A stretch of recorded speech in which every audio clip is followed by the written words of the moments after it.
Sa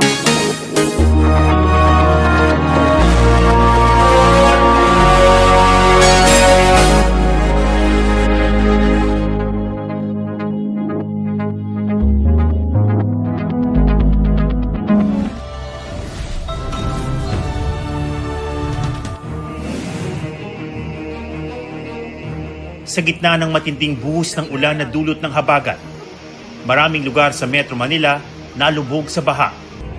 Mga pasahero, stranded. May mga kinailangan ng i-rescue sa opisina. Bahagi ng North Luzon Expressway di madaanan dahil sa baha. Sa ilang probinsya, lampas tao na ang baha. Sa kabila ng pagbaha dahil sa high tide, maraming residente sa Macabebe, Pampanga di na lumikas. Matapos ang bagyong Krising, dalawang bagong low-pressure area binabantayan sa loob ng Philippine Area of Responsibility. State of the Nation.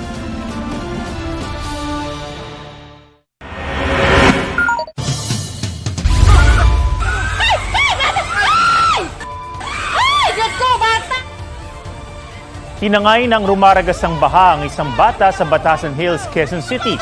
Agad siyang sinaklolohan ng ama pero mabilis siyang lumusot sa malaking butas ng ginagawang kalsada. Sa isang bahagi na ng ginagawang drainage, naiangat ang bata at nailigtas.